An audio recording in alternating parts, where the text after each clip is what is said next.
सर्वांना ख्रिस्त जन्मोत्सवाच्या हार्दिक शुभेच्छा. या ऑडिओच्या माध्यमातून आपणाशी नाताळ प्रसंगी संवाद करताना मला अतिशय आनंद होत आहे. आज आपण नारायण वामन टिळकांनी लिहिलेल्या गीतातील त्यांचा अनुभव व साक्ष थोडक्यात ऐकूया. प्रीती आली देह धरोनी आम्हा ताराया, हस्त धरोनी मृतास आम्हा पुनरपी उठवाया. चला चला जाऊ जगाचा उद्धारक पाहू. नाताळनिमित्त नारायण वामन टिळकांनी लिहिलेले हे प्रसिद्ध गीत आजही मराठी मंडळातील ख्रिस्तीजन मोठ्या भक्तिभावाने गातात. मुलाफुलांचे कवी म्हणून टिळक प्रसिद्ध होते. त्यांनीच प्रथम मुलांसाठी साहित्य लिहिले, ज्यामधून त्यांनी मुलांना बोध होईल, साध्या सोप्या शब्दामध्ये त्यांना शिकता येईल अशा स्वरूपामध्ये टिळकांनी हे साहित्य प्रसिद्ध केले. जीवनाकडे पाहण्याचा त्यांचा दृष्टिकोन परंपरावादी नव्हता. त्यांचा मानवतावादी दृष्टिकोन होता. दीनदुबळे, अपंग यांच्याबद्दल त्यांना कणव होती. एकदा आपल्या वडिलांच्या श्राद्धादिवशी परंपरागत लोकांनाच भोजन न घालता ते आंधळ्या पांगळ्यांना वाढावे असा आग्रह त्यांनी आपली पत्नी लक्ष्मीबाई यांच्याकडे धरला. त्यांचे समकालीन सहकारी उच्च शिक्षणासाठी परदेशात गेले, पण टिळक भारतातच राहून त्यांनी मराठी संस्कृत भाषेवर प्रभुत्व मिळवले. त्याचबरोबर इंग्रजीचीही त्यांना चांगली जाण होती.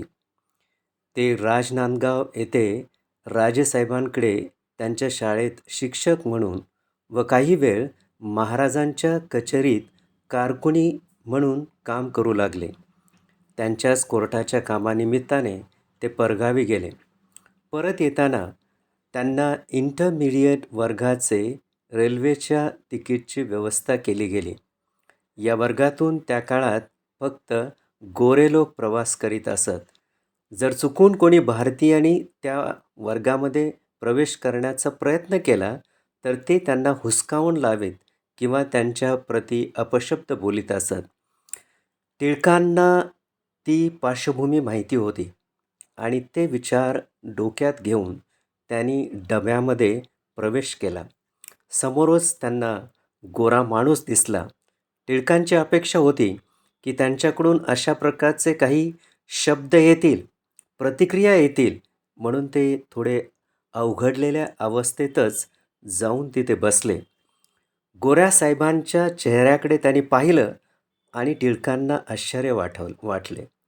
ते भांबावून गेले, कारण त्या गोऱ्या साहेबांच्या चेहऱ्यावरती स्मित हास्य होतं आणि त्यांनी टिळकांप्रती अपशब्द न वापरता वेलकम म्हणाले. टिळकांना फारच आश्चर्य वाटले. अजूनही ते अवघडलेलेच होते, पण साहेबांचा प्रफुल्लित चेहरा पाहून ते थोडेसे निवांत झाले. साहेबांनीच बोलण्यास सुरुवात केली. टिळकांची विचारपूस केली आणि मग दोघांच्या गप्पा मनमोकळेपणाने सुरू झाल्या. टिळकांचा अनिष्ट रूढी परंपरावर विश्वास नव्हता. त्यांनी स्वतःच मानववादी नवीन धर्मतत्त्वे तयार केली होती आणि ती त्यांनी या संभाषणामध्ये साहेबांना सांगितली. टिळकांनी नम्रपणे कबूल केले, मी अजून परिपक्व झालेलो नाही. जेव्हा मी परिपक्व होईन त्यावेळेस नवीन धर्माची स्थापना करीन. अशा प्रकारे टिळकांनी नवीन धर्माची संकल्पना साहेबांना सांगितली. साहेबांच्या लक्षात आलं की टिळक सत्याच्या शोधामध्ये आहेत आणि साहेबांनी त्यांना विचारलं, आपण बायबल वाचले का? टिळक म्हणाले, मी नाही वाचले.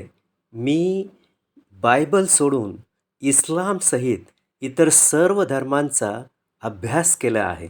एकदा एका गृहस्थाने मला बायबल वाचावयास दिले होते, पण मी ते न उघडताच तसेच त्यांना परत केले.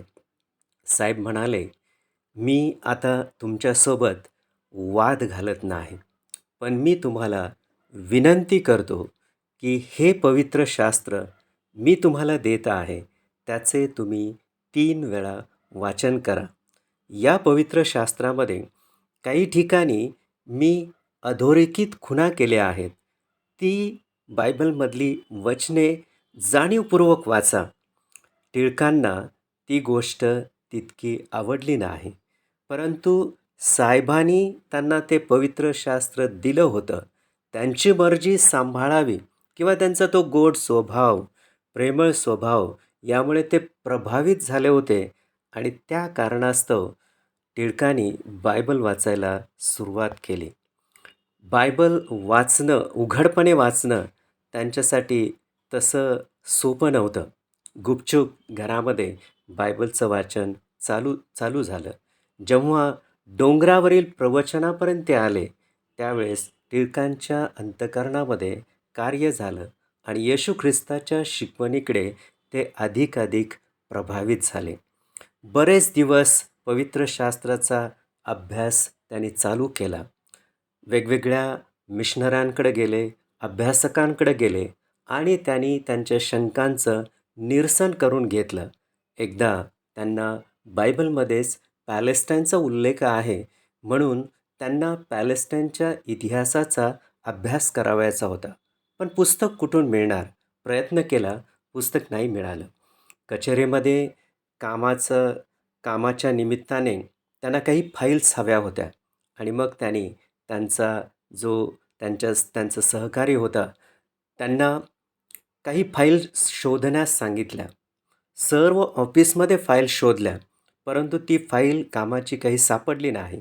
शेवटी एक लाकडाची पेटी होती आणि मग त्या पेटीमध्ये ती फाईल शोधण्याचा ते आणि त्यांचे सहकारी प्रयत्न करू लागले.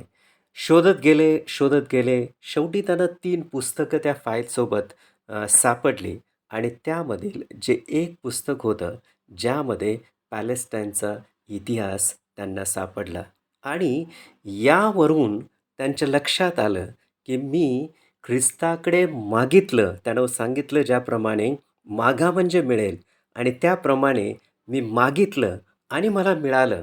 त्यांचा येशू ख्रिस्तावरील विश्वास अधिकच वाढत गेला. ते ख्रिस्ताकडे अधिक त्या ठिकाणी आकर्षित होत गेले आणि त्यांची पक्की खात्री झाली की जे सत्य मी शोधत होतो ते ख्रिस्त आहे. सर्व प्रकारचा विरोध स्वीकारून टिळकांनी येशू ख्रिस्ताचा पत्कर केला. उरलेल्या आयुष्यात आपले साहित्यिक कृपादान त्यांनी येशू ख्रिस्ताच्या सेवेसाठी उपयोगात आणलं. ख्रिस्ताचा देव म्हणून जो त्याने अनुभव घेतला, तो वेगवेगळ्या प्रासंगिक गीतामधून, अभंगामधून साक्षी स्वरूपात व्यक्त केला.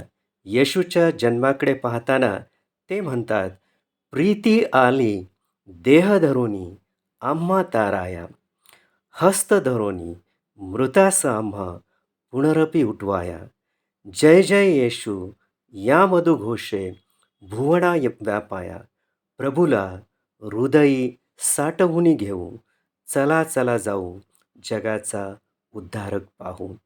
देवप्रीती आहे आणि तो येशूच्या स्वरूपात देहधारण करून मला तारण्यासाठी पापाच्या मृतावस्थेतून माझा हात धरून मला पुन्हा उठवण्यासाठी तो या जगात आला आणि म्हणून त्याला आपल्या हृदयात आता साठवून घेऊया. कारण टिळक म्हणतात, आपण पापामुळे मृत असता आपला हात धरून पुन्हा उठवण्यासाठी प्रेमस्वरूप देव येशूच्या स्वरूपामध्ये देहधारण करून तारण्यासाठी या जगात आला. चला आपण येशूमध्ये जगाचा उद्धारक पाहू. यावर्षी आपण ख्रिस्त जन्माचा उत्सव साजरा करताना टिळकाने जो येशूचा अनुभव घेतला तो घेऊया. चला चला जाऊ जगाचा उद्धारक पाहू. प्रीती आली देह धरोनी आम्हा ताराया, हस्त धरोनी मृतास आम्हा पुनरपी उठवाया. जय जय येशू या मधुघोषे भुवना व्यापाया. प्रभूला हृदयी साठवून घेऊ, चला चला जाऊ जगाचा उद्धारक पाहू. आमेन.